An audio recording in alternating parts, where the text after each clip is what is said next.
ඉතින් අද කතා කරන්නේ ශාපලත් ප්‍රේමය ගැන. ඉතින් පොතේ නම අහපුවමම තේරෙනවා යම්කිසි මොකක් හෝ ශාපයකට අහු වෙච්ච ප්‍රේමයක් ගැන තමයි කතාව ලියවිලා තියෙන්නේ කියලා. ඉතින් ඕව ඇත්තටම එක්තරා ශාපයකට අහු වුණු කාන්තාවකගේ කතාවක් තමයි මේ පොතේ දිගටම ලියවෙන්නේ. ඉතින් මේ කතාව නිර්මාණය කරන්න ආශ්‍රයයක් විදිහට මම ගන්නේ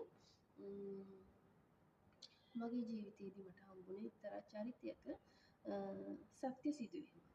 ඉතින් මේ කතාවේ ප්‍රධාන චරිත දෙකයි ඉන්නේ වාෂි සහ පවර. වාෂි කියන්නේ පොලිස් නිලධාරිනියක්. පවර කියන්නේ නීති විරෝධී කටයුතු වල නිරත වෙන දඩබ්බර පිරිමි චරිතයක්. ඉතින් මේ දෙන්න අතර රාජකාරී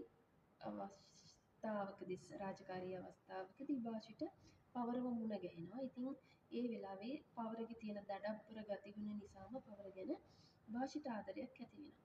නමුත් වාෂි කියන්නේ විවාහක පොලිස් නිලධාරිනියක්. හැබැයි ඇයට ඇගේ විවාහය තුළ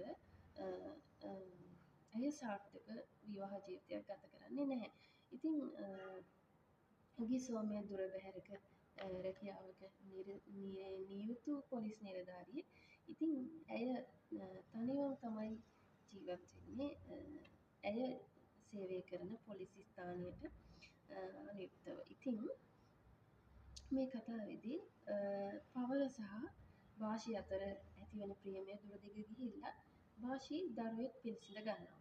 ඒ පිළිසිඳගත්තු දරුවා වාෂිගේ තියෙන සමාජ තරාතිරම අනුව වාෂිගේ තනතුරත් එක්ක ඒ වගේම වාෂි විවාහක කාන්තාවක් ඇගේ ස්වාමියා නැතුව ගෙදරක් නැතුව ඉන්නකොට ඇයට දරුවෙක් පිළිසිඳගත්තා කියන එකට ඇයට මුහුණ දෙන්න බෑ. ඉතින් මේ සියලු කාරණා හින්දා ඇය තීරණය කරනවා ඇගේ දරුවා නැති කරන්න. ඒ තීරණයත් එක්ක තමයි මේ කතාවේ සංවේදීම කරුණු ටික ඉදිරිපත් වෙන්නේ. එතකොට මේකෙදි කියනවා මම පොතපත ආශ්‍රයෙන් හොයාගත්ත දැනුමේ කියන්නේ දරුවෙක් නැති කරන්න යනකොට ඒ දරුවගේ ගන්ධම්බයාට ඇතිවන මේ මානසික ව්‍යාකූලත්වය කියන්නේ තමන්ව මරන්න හදනවා තමන්ගේ අම්මා කියලා දැනුණාම එයාට ඇතිවෙන ව්‍යාකූලත්වය. එතකොට දරුවා නැති කරාට පස්සේ මේ කාන්තාවට තමන්ගේ හෘද සාක්ෂියත් එක්ක එකට ජීවත් වෙන්න බැරිකම එයාට